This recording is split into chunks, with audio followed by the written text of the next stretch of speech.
In 1922, Lenin approved Stalin's appointment as General Secretary of the Communist Party. It was a decisive moment in his career. Сталин стал генсеком, генеральным секретарем еще при жизни Ленина. Ну, надо сказать, что тогда генсек это не был такая вот совершенно вот выдающаяся, что ли, всевластная фигура, какой он стал впоследствии. Это был генеральный секретарь. А почему согласились остальные на его кандидатуру? Именно потому, что никто не принимал его всерьез. Все считали, что это такая, ну, серенькая такая личность, которая ни для кого не представляет опасности. Some backed Stalin for the job to avoid giving any more power to Trotsky. By 1922, Trotsky was perhaps the closest of the leaders to Lenin, and Lenin was ill. Stalin's attitude to Trotsky hardened even further. Lenin had one further task for Stalin. The Bolshevik state had not reached a satisfactory political settlement with a smaller nation, such as Georgia. Georgia had been running its own affairs since the revolution. In 1922, Lenin sent Stalin back there.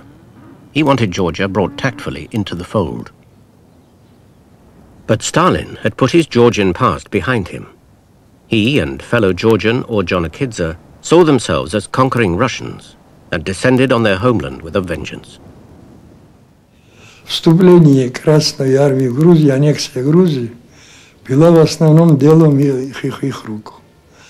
Они все время долго настаивали, они были инициаторами этого дела, и, как я уже сказал, Ленин уступил в конце концов. Как только вошли в Грузию, с первого же дня начались репрессии. By late 1922, Lenin, increasingly frail and sick from a severe stroke, heard about Stalin's brutal handling of the Georgian nationality issue. He began to have grave doubts about Stalin, whom he'd supported so long and promoted so high. In the Civil War, a powerful, ruthless organizer, unscrupulous, is the man to have. So this didn't look like anything particular during this period. Trotsky thought, or characterized many years later, Stalin as Lenin's chief of staff. He was a little bit more than that, but he also was this. So the ruthless elements in the man were just fitting for this atrocious period. Peace comes. A new economic policy emerges. Lenin lies there paralyzed, but still thinking and thinking beautifully about what's going on, and he stumbles upon things like the national questions and realizes that for the peacetime, this brutal guy is not the thing. Now he wants him out. Limited in his power to change matters, Lenin committed his fears to paper in what became part of his testament. Stalin has, he said, unlimited authority. I am not sure whether he will always be capable of using that authority with sufficient caution. He is too rude, a defect intolerable in a general secretary. A way should be found to remove Stalin from that post. Lenin turned to Trotsky to help form a bloc against Stalin. He asked Trotsky to launch the attack at the forthcoming 12th Party Congress. But Lenin's two secretaries, Vatieva and Volodicheva, secretly passed on to Stalin Lenin's testament and his appeals to Trotsky. So Stalin arrived fully prepared for the Congress in 1923. It was the first Congress without Lenin, too ill to attend. But Trotsky did not defend the Georgians, nor did he attack Stalin. He'd done a deal with Stalin and the others. The deal was he could present his own economic program as long as he kept quiet about Stalin and the Georgian issue. A key opportunity to halt Stalin's progress was lost.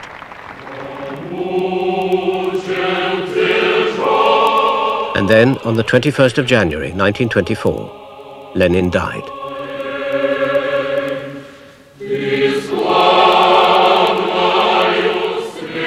The loss was felt far beyond the party. Многомиллионный город Москва, было такое впечатление, как будто вообще дома, наверное, по домам, наверное, никого нету. Все стоят в этой очереди. И костры эти. Вот это было настоящее горе народное.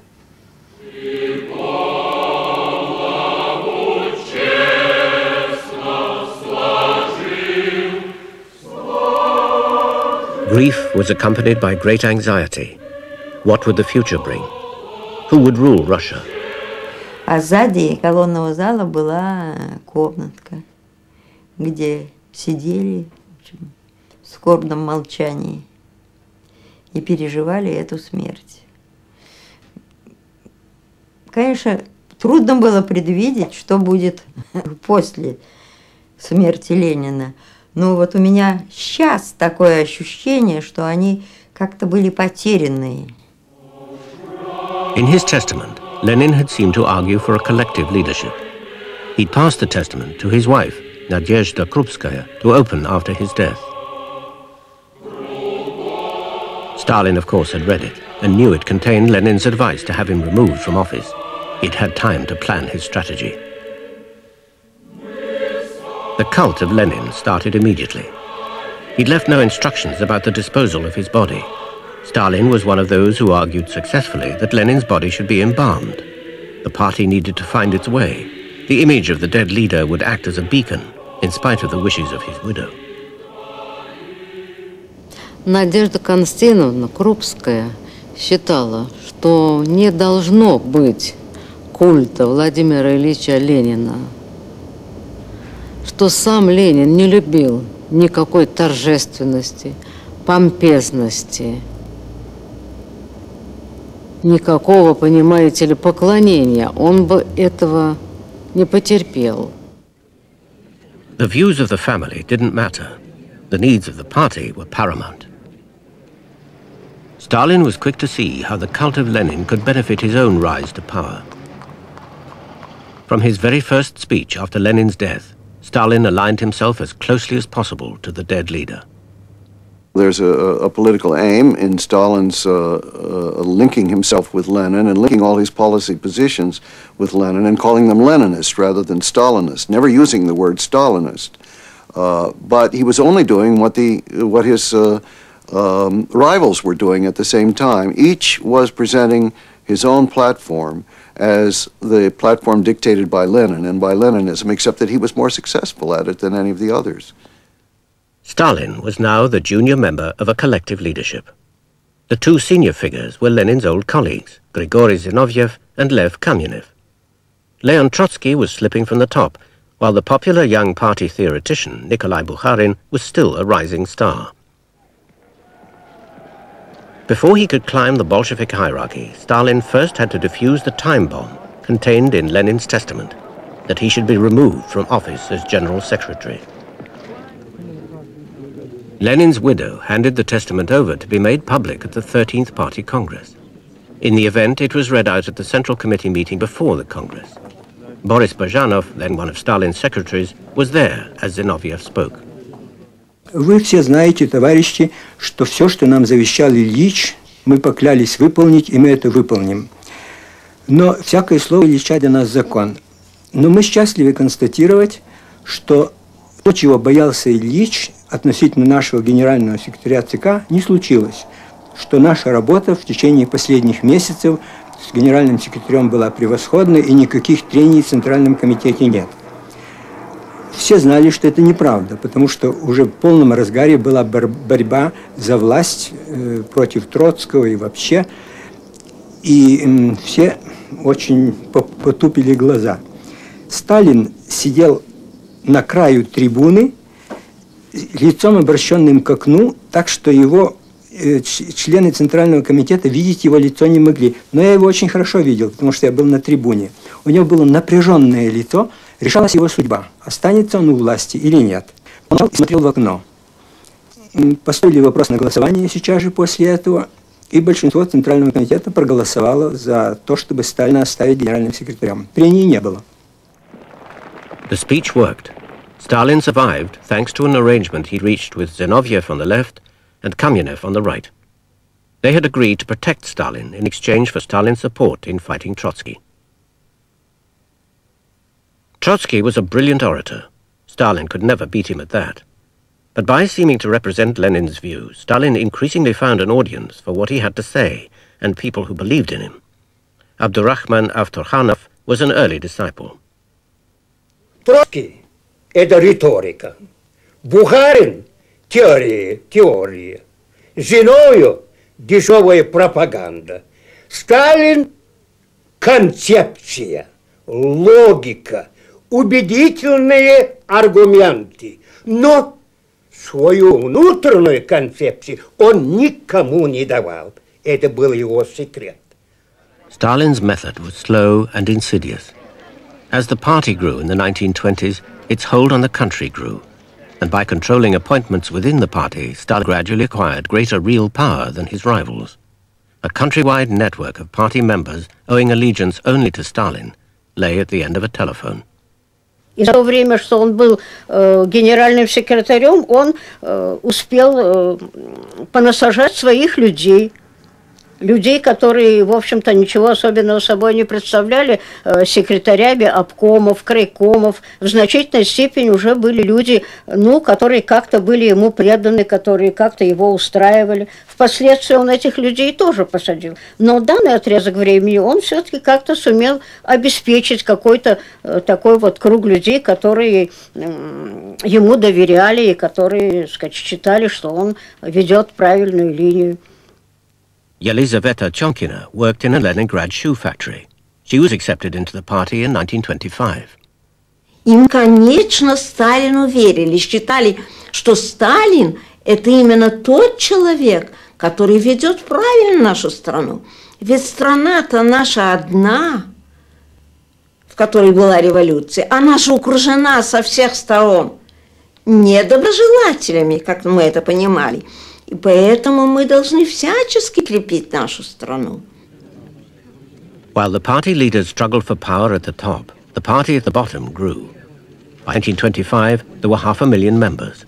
Doggedly ambitious for their country and for themselves, they were mostly ignorant and uneducated. A party like that is best handled by an apparatus. It's interesting that the old Bolsheviks did not understand the apparatus. They preferred all of them to work in the government, not in the party. Stalin understood the party apparatus. He was, through his secretarial machinery, running this mass of the newcomers. And when it comes to the crunch, when Bolsheviks, group after group, become oppositions, he smashes them. Because he has a mass of people who don't understand what it's all about, listen to what they are told, and they eliminate one group of Bolsheviks after the other from this new party. When this is finished, 1929, this organization has nothing to do anymore with the historical thing that made this revolution. The men who had made the revolution were in a hopeless position.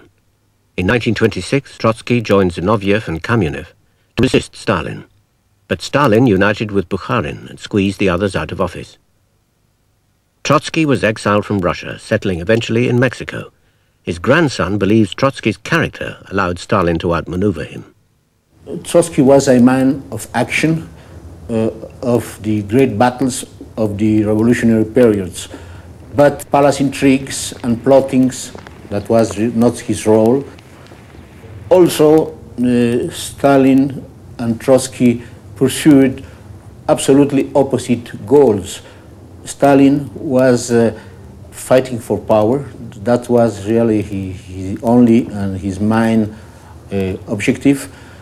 And Trotsky was always fighting for the principles of Marxism and for the working class. By 1926, the Soviet Union was being run by Stalin and Nikolai Bukharin. He was educated and cultured, the champion of the new economic policy since Lenin's death. The boss is Stalin. The talker is Bukharin. Stalin does not have, as yet, any particular structured program of his own. It will be correct to say that he follows Bukharin's idea for a time, with corrections. But that's more or less all, because the reality of power now is the party apparatus and Bukharin is not in it. But Stalin was backing Bukharin and the new economic policy. NEP, as it was known, was gradually restoring the countryside after the ravages of civil war, grain seizures and famine.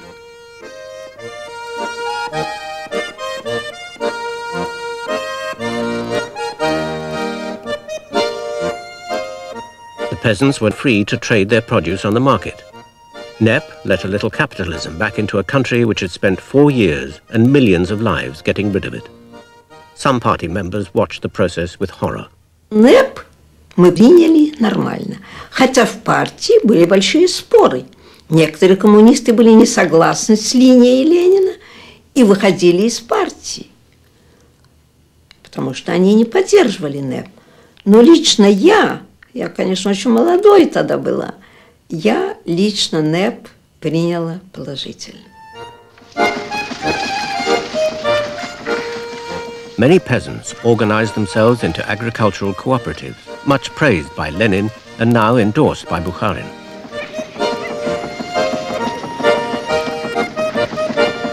For the peasants, the mid-20s were a time of hard work and high hopes.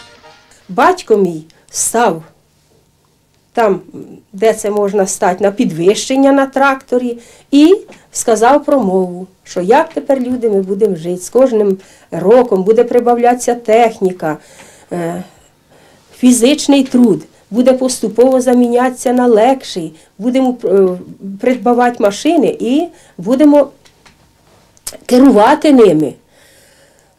Заасфальтуємо вулиці, проведемо в село електрику, побудуємо кам'яні будинки цегляні, побудуємо нову школу, лікарню. Ну, людям дуже було радісно. More and more peasants were moving to the cities and into the factories. Bukharin believed that industrialization was essential for building socialism, but it didn't have to mean exploiting the workers and peasants. One picture summed up the challenge facing the people of the Soviet Union in that period. A boy of 12 saw it on a railway station wall, and it changed his life. И передо мной открывалось будущее. Вот эта картина запала мне в душу. И мне захотелось быть этим самым мастеровым человеком, который разбивает цепи, опутывающие земной шар. It was the dawning of a new industrial age. Alexander Avdienko went to the Donbass and got a job in a rolling mill.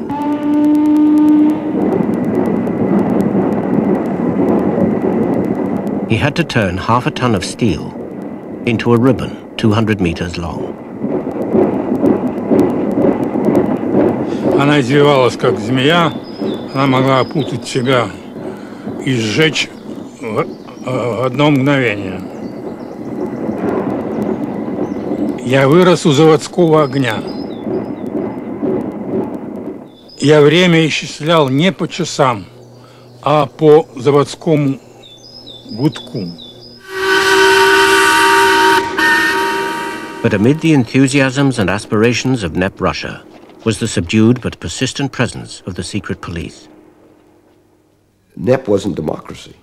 NEP was a dictatorship. It was a political dictatorship on the part of a political party that had been through a ferocious civil war and that did have enemies.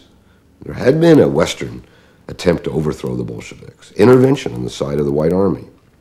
Many Western governments still spoke of ridding themselves of this germ of Bolshevism. The sword could not be put down. In 1926, at the funeral of Felix Dzerzhinsky, the old boss of the Cheka, Stalin was a leading pallbearer. He had maintained his links with the Cheka. He used it to obtain information about his enemies. Increasingly in the 1920s, and yet before Stalin ruled alone, the sword was turned not towards interfering foreigners, but against Soviet citizens. The Cheka, now called the GPU, had its headquarters in the Moscow building called the Lubyanka. Since the Civil War, the state had continued to round up its enemies, or those it thought were its enemies. Oleg Volkov was arrested in 1925 for refusing to spy on the Greek embassy in Moscow, where he was a translator. Там не было ни подсудимого, никаких ни адвокатов. Эта коллегия ГПУ выносила приговор, не выслушав никакого обвинения. Так что то, что давали материал следователи, это и служило основанием для приговора. Oleg Volkov was to spend 27 years in prison camps. In 1928, he was sent to the Solovetsky Islands in the far north of Russia. For much of the year, the temperatures were 20 to 30 degrees below freezing.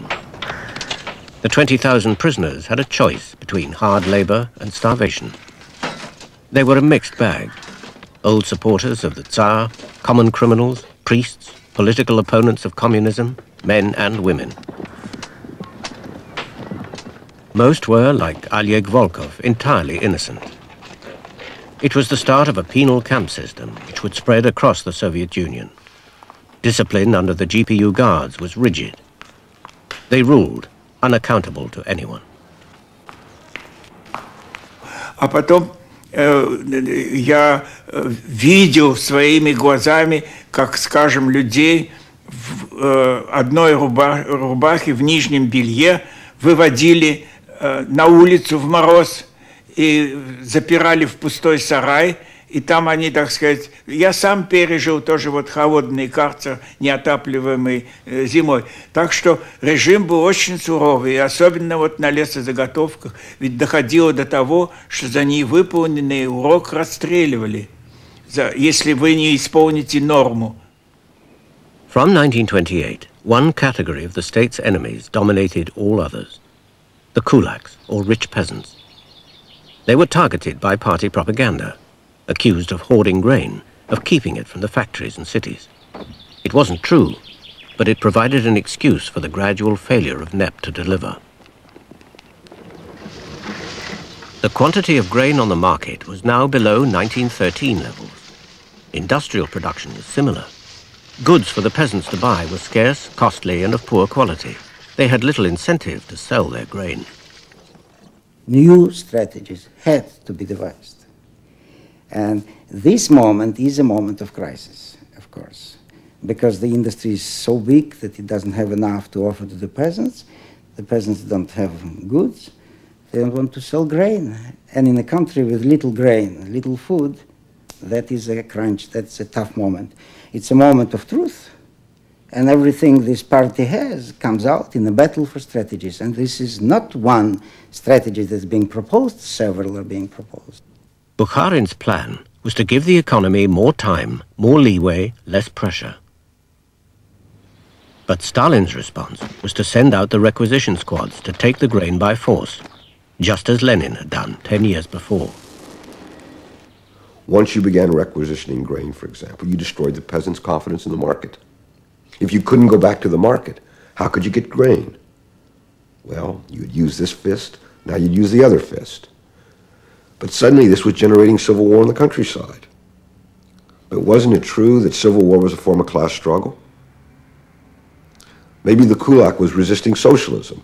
What would be socialism in the countryside? Collective farms. Collectivization was Stalin's device for bringing socialism to the country and for imposing state control over agriculture. The peasants would be told what to do and when and how to do it. This would ensure the supply of food to cities and factories. The peasants had no choice: join the collective farms or else. Stalin announced all-out compulsory collectivization in 1929. The kulaks would be, quite simply, eliminated as a class. Stalin had effectively killed NEP. Many in the party were relieved as the concession to capitalism ended. Ленин дал, сам сказал, нет, пауза, передышка. Ну вот Сталин сказал, пауза кончилась, передышка кончилась, мы возвращаемся к социализму, коммунизму. Bukharin fought for NEP with Prime Minister Alexei Rykov and trade union leader Mikhail Tomsky. But Stalin had stacked the Central Committee and the Politburo with his supporters. Bukharin and the others were outvoted and outmaneuvered. The expulsion of Bukharin and the savage ideological attack on Bukharinism was meant to eliminate any conception that there had been an alternative to what was now underway in the country, namely all-out collectivization, or any Leninist legitimacy for it. And it was here, of course, that the cult emerged with its proclamation that there was a straight line with no possible detours or side roads or alternative roads from Lenin to Stalin, that he was the rightful heir and the only rightful heir. The propaganda machine started the process of deifying Stalin on his 50th birthday in December 1929. By then, he was in effective control of the Soviet Union. All his old rivals were defeated. The men around him had backed him to win and now reaped the benefits. His policies of forced collectivization and rapid industrialization would dominate the country and its people.